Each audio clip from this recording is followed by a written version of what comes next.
RTS Info, Virginie Langeroc. Guy Parmelin était à Tokyo. Le président de la Confédération a pu rencontrer hier le Premier ministre japonais Yoshihide Suga alors qu'il était venu assister à la cérémonie d'ouverture des Jeux.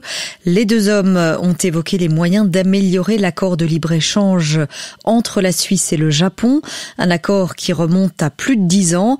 La Suisse espère donc que ce premier pas permettra de lancer les discussions techniques pour faciliter les échanges économiques et les renforcer avec le Japon, notre deuxième partenaire commercial en Asie. Guy Parmelin s'en est expliqué hier soir dans Forum.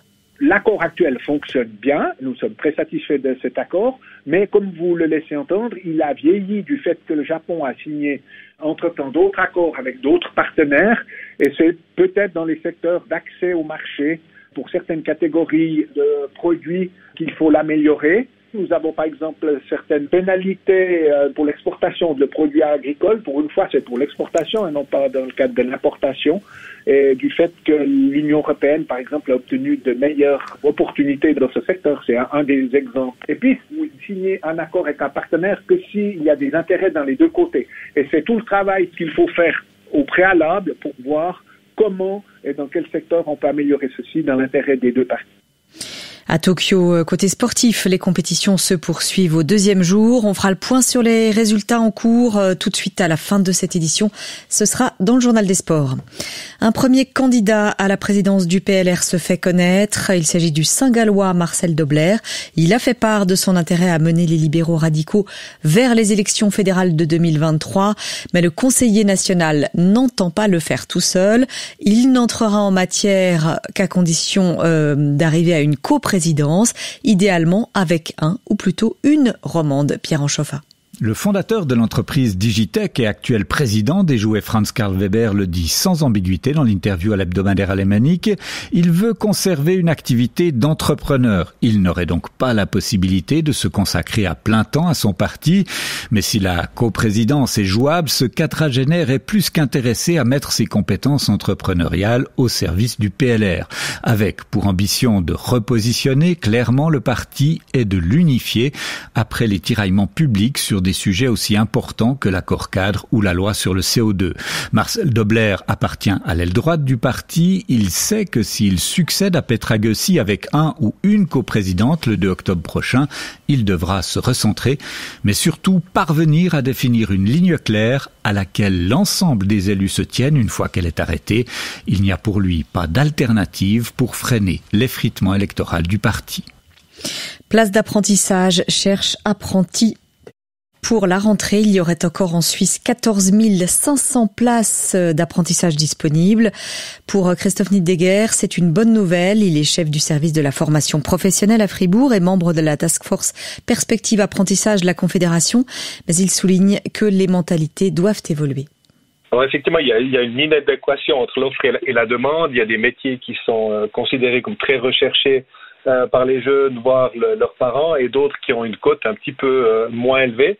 Mais c'est vrai qu'il y a beaucoup de choses à changer, notamment dans la vision qu'ont certaines personnes, d'une part vis-à-vis de l'apprentissage, mais plus particulièrement envers certains métiers. Surtout de faire comprendre que finalement, une formation professionnelle, c'est le premier pas dans une vie professionnelle, mais que la plupart des gens, que la quasi-totalité des gens, évidemment, après un CFC, vont faire d'autres formations, vont se perfectionner, voire changer de métier. Et c'est bien de faire comprendre que c'est vraiment une porte d'entrée, et puis que un CFC avec une maturité professionnelle, par exemple, amène à beaucoup d'autres postes ou d'autres études qui peuvent être très intéressantes. Christophe Niedegger au micro de Tania Saspinar. Un samedi marqué par des manifestations contre les restrictions sanitaires en Italie. Déjà des milliers de personnes ont protesté contre l'adoption d'un pass sanitaire obligatoire pour accéder aux lieux fermés. À Sydney, en Australie, des échauffourées ont eu lieu entre policiers et manifestants. Les habitants de cette ville de 5 millions d'habitants ont en effet ordre de rester chez eux pendant un mois. En France également, plus de 160 000 personnes ont manifesté hier dans tout le pays. Elle dénonce le pass sanitaire qui exige une preuve de vaccination ou de test négatif pour entrer dans un restaurant, un centre commercial ou pour prendre le train. L'Algérie va produire le vaccin chinois Sinovac. Le pays le plus peuplé du Maghreb est confronté, comme ses voisins, à une reprise de la pandémie de coronavirus. Le Vatican a publié pour la première fois hier des informations sur son patrimoine immobilier. Le Saint-Siège révèle ainsi qu'il possède plus de 5000 propriétés dans le monde, plus de 4000 en Italie et plus de 1000 à l'étranger, sans compter ses ambassades à travers le monde. Selon ces documents, le Vatican possède des propriétés d'investissement dans des quartiers haut de gamme à Londres, à Genève, même à Lausanne et Paris.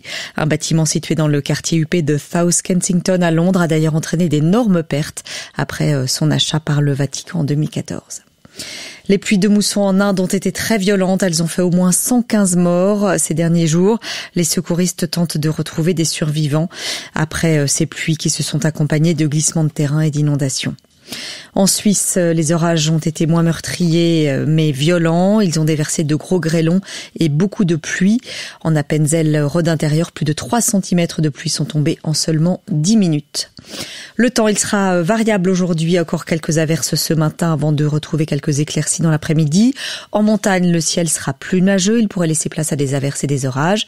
Demain, un temps encore assez variable. Soleil le matin, nuages et risques orageux l'après-midi. Il fera autour de 24 à 27 degrés.